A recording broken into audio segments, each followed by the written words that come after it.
Hi guys, today I will be doing a special vlog edition of Food with Dottie.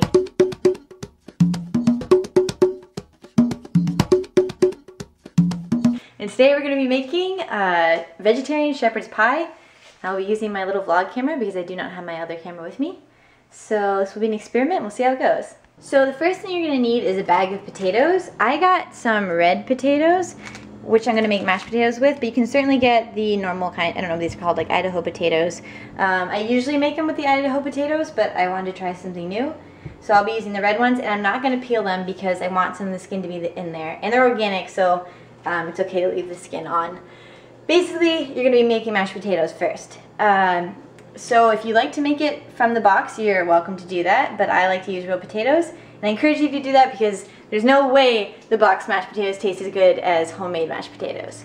The next thing you're going to do is boil the potatoes in water in a pretty large pot. One trick that I do is I put the potatoes in the pot before I fill it with water, because once you put them in, it's going to displace a lot of the water and you'll find that you probably filled it up too much. So start with the potatoes in there and then fill it. You don't want to fill it too much because it's going to boil and start overflowing. So fill it with about a couple inches from the top.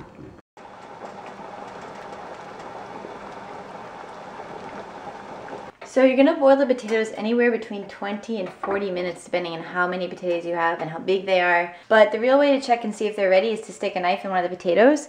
You want to make sure, stick it pretty far and make sure it goes in all the way pretty smoothly. Because you're going to have to mash all these and you don't want them to be hard at all. It's going to be really difficult. So even if you think they're done, I would even leave them in for another 5 minutes, just make sure. So you're definitely going to need one of these tools, which is a potato smasher or masher, whatever you say. I got mine at Target, but I think you can get it at any grocery store, like a dollar store or kitchen store. I just got it for like $2 or $3, but it works way better than trying to use a spoon or anything like that. It's much easier. To make the potato mashing easier, I've cut most of these potatoes into quarters. It makes it much easier when you're mashing them. I've already started over here. You can see all the pieces of skin. Like most vegetables, potatoes have a lot of their vitamins in the skin, so keeping it in there is going to be a more nutritious meal.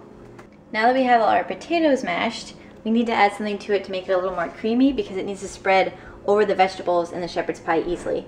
So if you prefer to add milk, go ahead and do that. I'm going to add butter, and if you're vegan, you can use butter substitute, whatever you like to use. And I'm going to start with adding a tablespoon, but it really depends on how much mashed potatoes you're making. But you're going to start from a tablespoon and then work up until you have a nice like creamy mashed potato consistency. Alright, the next thing you're going to do is heat up some olive oil in a pan, like a saucepan.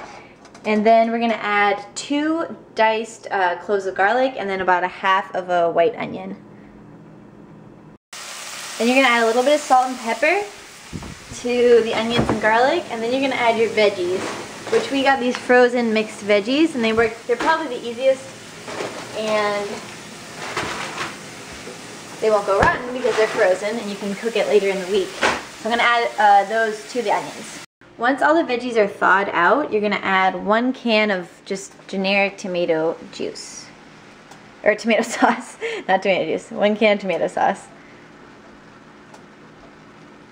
Once you add the sauce, you can turn the heat to low and just kind of let it cook for the next 10 or 15 minutes and let it soak up all the flavors. Then you're going to put all your veggies that were in the saucepan into a baking dish. You're going to try to make it as level as possible so that each bite is even and none of them are missing veggies or potatoes. And then you're going to go ahead and put the mashed potatoes on top. The last step you're going to do before you put it in the oven is just cover it in butter, just kind of like a giant piece of toast. I just melted a little bit of butter and covered the whole thing. After you put butter on it, you're going to put it in the oven at 350 degrees for 25 minutes. And after you do, you're going to kind of wait for it to slightly boil. You just want to be able to look at it and tell that it's hot. I'll show you when I think it's ready. And then after that, you're going to put it on broil for maybe 10 to 15 minutes, and you're going to let the top get crispy and brown. This is the bubbling that I'm talking about. And that will mean that it's ready to broil it for a couple minutes and make it crispy on top. And then you can eat it. And here's what it looks like when it's all finished. Nice and crispy on top. Oh my gosh, it smells so good. Can't wait to eat it. Probably my favorite thing about this vegetarian shepherd's pie is that it tastes even better as a leftover. When you reheat it, I don't know what it does, but something about it, you can taste the garlic better and it gets more delicious as the days go by. So I hope you guys enjoyed this vlog edition of Food with Dottie. If you have any questions or suggestions, please feel free to leave them in the comment section below. I hope you guys have a delicious Wednesday, and I'll see you next week.